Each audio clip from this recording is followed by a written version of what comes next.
Assalamualaikum warahmatullahi wabarakatuh.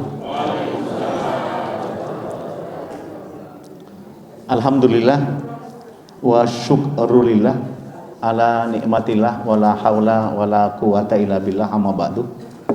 Jamaah sholat maghrib yang sore ini insyaallah masih mendapat rahmat Allah subhanahu wa ta'ala. Semoga rahmat Allah itu selalu terlimpah kepada kita dan kita mampu mengaplikasikan rahmat itu dengan sebaik-baiknya.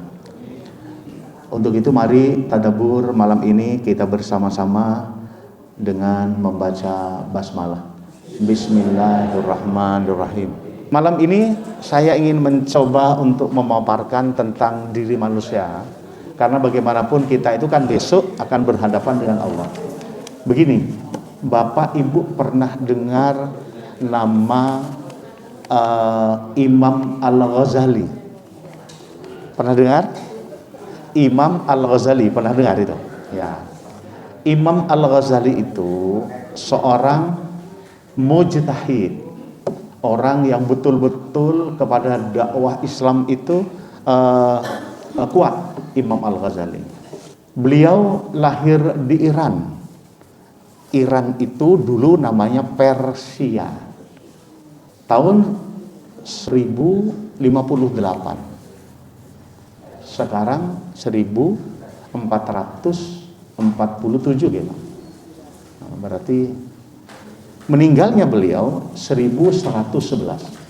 Yang saya ambil sebuah gagasan beliau tentang sifat manusia. Kalau Al-Quran nanti kita yang mana, kalau Al-Ghazali kita yang mana. Al-Ghazali kemudian mengatakan begini, sifat manusia itu ada empat sifat manusia. Yang pertama kata Al-Ghazali, rajulun yadri wa yadri annahu yadri. Orang yang memiliki ilmu atau orang alim lah, orang alim. Rajulun yadri, dia punya ilmu. Wa yadri annahu yadri, dia tahu bahwa dirinya itu tahu. Paham Pak ya? Paham. Jadi kata Al-Ghazali, orang itu dirinya punya ilmu, tetapi dia sadar kalau dirinya itu punya ilmu.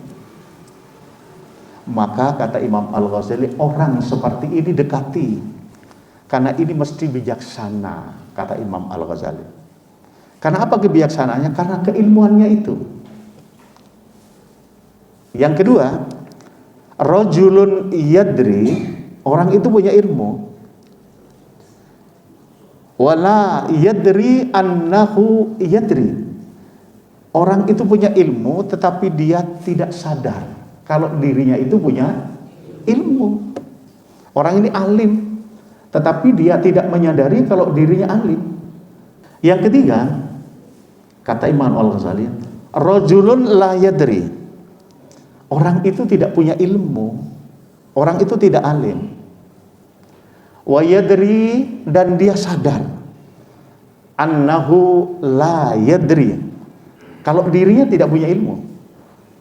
Orang itu tidak alim, dia sadar kalau dia tidak punya ilmu.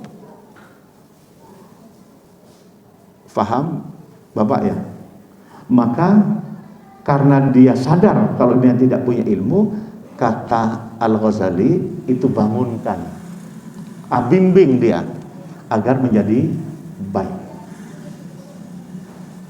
Sedangkan yang keempat, kata Imam Al-Ghazali itu, rajulun la yadri, orang itu tidak punya ilmu, wala yadri annahu la yadri, orang itu tidak punya ilmu dan dia tidak sadar kalau dirinya itu tidak punya ilmu. Kalau bahasa Indonesianya ini pelongo. Lu tidak punya ilmu, dia tidak sadar kalau tidak punya ilmu, dia kan pelongo, kan begitu. Kata Imam Al-Ghazali, jauhi orang ini, jauhi. Kalau yang pertama dekati, yang kedua itu rajulun yadri wala yadri annahu yadri, dia tidak sadar kalau tidak punya ilmu. Kata Al-Ghazali, bangunkan dia karena dia sedang tidur. Kalau yang ketiga, suruh bimbing oleh Al-Ghazali. Kalau yang keempat, jauhi dia. Kalau bahasa Maduranya, orang yang keempat itu dim makodim. Paham Pak ya? Ini bahasa Madura Pak. Jadi bukan dandim, tapi gayanya kayak dandim. Maka kata Al-Ghazali ini, kita ini termasuk yang mana kira-kira? Apa kita ini termasuk yang dim makodim, atau kita yang pelongo-pelongo, atau kita termasuk orang yang harus dibangunkan karena kita tidur? Punya ilmu, ilmunya tidak dikembangkan. Bimbing karena dia tidak sadar. Tetapi kalau yang pertama, wajib untuk diikuti karena dia punya ilmu, dia sadar punya ilmu. Maka orang yang seperti ini mesti berdakwah. Bapak Ibu, kenapa saya sering mengatakan harus berdakwah? Tanpa dakwah, Islam itu tidak akan dikenal dengan baik. Sekali lagi, tanpa dakwah, maka Islam tidak akan dikenal dengan baik. Ada dua kunci utama, itu kata dosen guru besar di IAIN, di UIN Syarif Hidayatullah. Beliau itu mengatakan bahwa dakwah dan jihad itu wajib. Beliau itu namanya Profesor Dr. Adian begitu Pak? Adian, Ketua Pimpinan Pusat Dewan Dakwah. Itu adalah beliau menyerukan itu. Tanpa itu maka tidak akan didengar oleh yang lain. Saya pikir memang tanpa dakwah dan tanpa jihad tanpa sungguh-sungguh memahami Islam, maka sulit untuk Islam booming di Indonesia. Ini kata Al-Ghazali. Yuk kita pilih yang mana yang harus kita nanti untuk mengimplementasikan tentang ayat-ayat Allah. Jadilah kita umat Islam yang aplikatif. Jadi umat Islam yang aplikatif, bukan yang hanya kita faham Quran, kita faham hadis, tetapi tidak aplikatif, diam.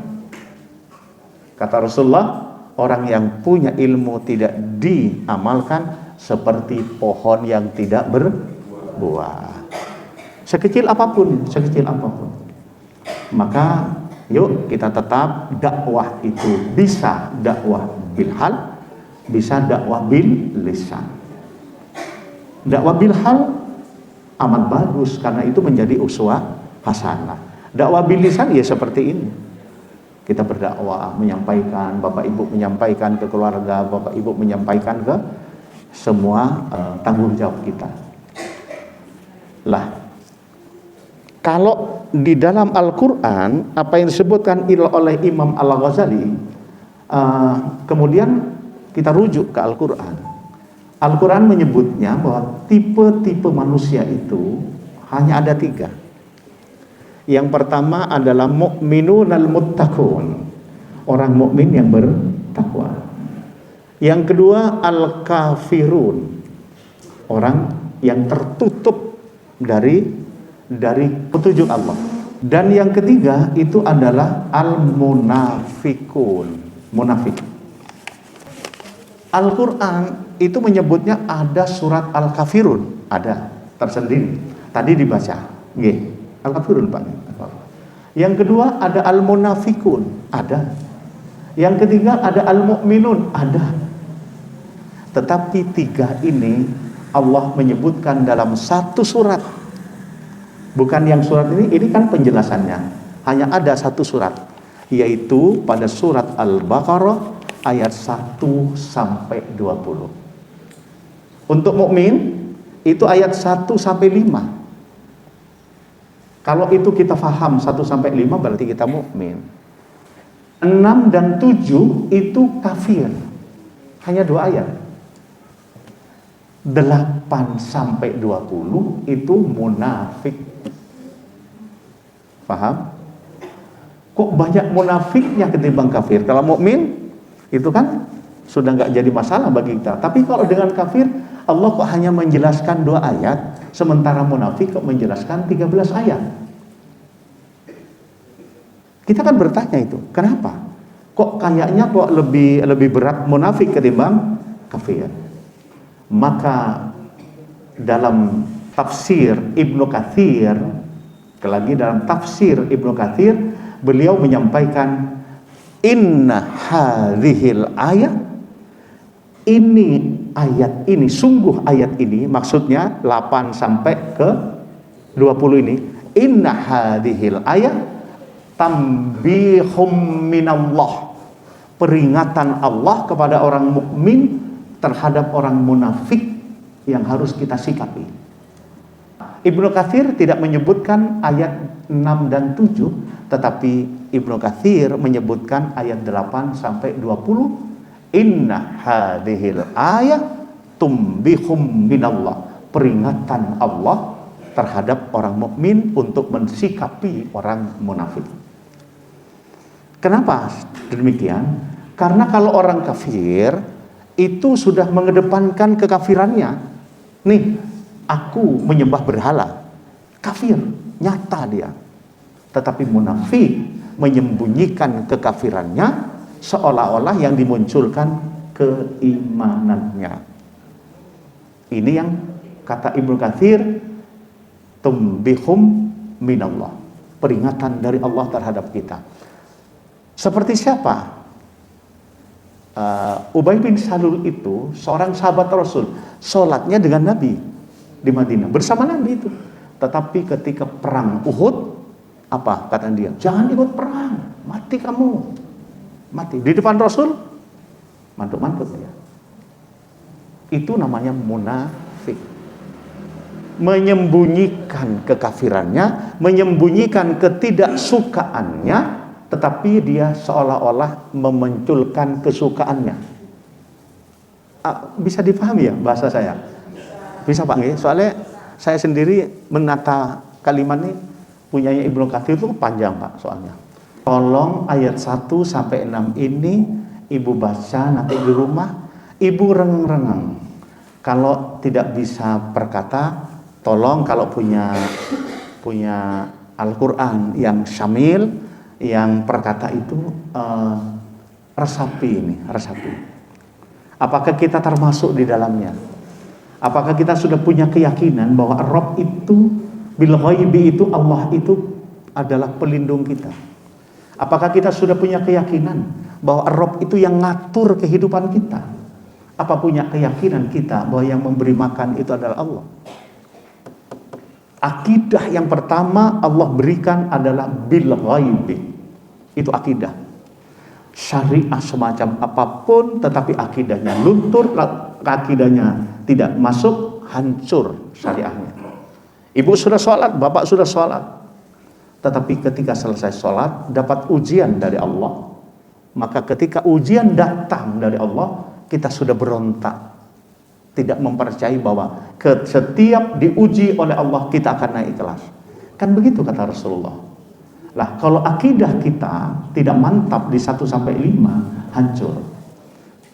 Bil ghaibi wa yuqimunas shalah, disuruh menegakkan salat. Salat itu dialog kita kan dengan Allah. Janji kita kan kepada Allah dan janji Allah kepada kita. Iyyaka na'budu wa iyyaka nasta'in. Kewajiban kita, ya Allah, kewajibanku mengabdi kepadamu, tetapi setelah aku melaksanakan kewajiban, ya Allah, aku minta, ya Allah, reward darimu. Kan begitu kasarnya ya.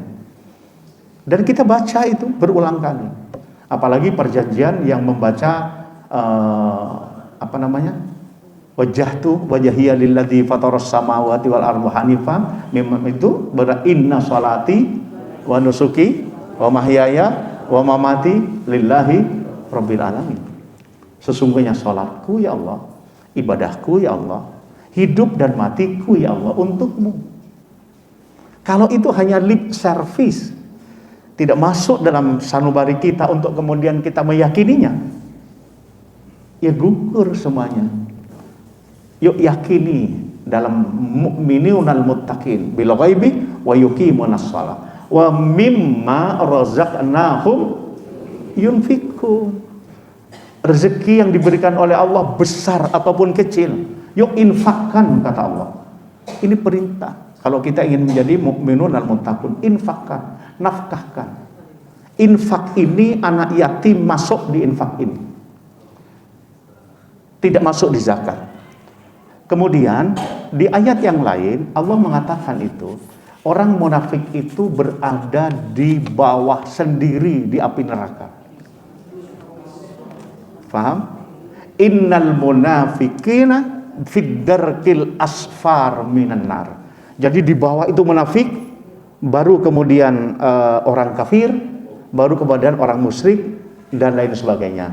Jadi di bawah sendiri itu adalah orang munafik. Hati-hati. Kata Rasulullah yang pertama, ciri orang munafik itu kalau kita berkata idza haddatsa kadzaba, mesti dia dusta. Idza haddatsa kadzaba, ketika dia berkata mesti dusta. Yang kedua kata Rasulullah, wa idza wa'ada akhlafa, kalau berjanji ingkar. Wa idza tumina khana, dan kalau dipercaya dia khianat. Ketika Rasulullah dibimbing oleh Allah Subhanahu wa taala untuk kemudian kita selalu berdoa kalau setiap ketemu dengan sahabatnya, maksudnya sesama muslimnya, kita disuruh berdoa kan? Ketika ketemu, apa doa yang disampaikan kita kalau ketemu? Assalamualaikum warahmatullahi wabarakatuh. Assalamualaikum, wahai sahabatku, semoga keselamatan untukmu. Rahmatullahi, semoga rahmat Allah. Rahmat itu kebahagiaan yang besar, sa'adatul kubra. Semoga rahmat Allah terlimpah juga kepadamu, wahai saudaraku. Wa barakatuh, dan semua barokah Allah terlimpah juga kepadamu. 3 loh yang didoakan oleh kita. Assalamualaikum warahmatullahi wabarakatuh. Maka kita menjawab apa? Waalaikumsalam warahmatullahi wabarakatuh. Kenapa kok Rasul memberikan ini? Kembali kata Ibnu Katsir, doa ini kata Ibnu Katsir, dia berkata, natawassalu ilallah. Ketika kita menyampaikan salam itu, ini tawassul kita kepada Allah. Tawassul itu jangan diartikan untuk ke kuburan itu saja ya. Termasuk tanassul ini adalah kepada Allah, kita berwasilah kepada Allah atas nama Allah. Walillahil asmaul husna, dan milik Allah lah nama-nama yang baik. Fada'uhu biha, memintalah dengan namanya. Namanya Allah itu salah satunya As-Salam. Kalau ustadz-ustadz muda-muda yang banyak hafalannya, wallahul ladzi la ilaha illa huwal malikul quddusus salam. Surat apa Kiai? Al-Hasan ya. Maka tentu As-Salam, nama Allah itu natawassalu. Maka jangan pakai salam yang lain.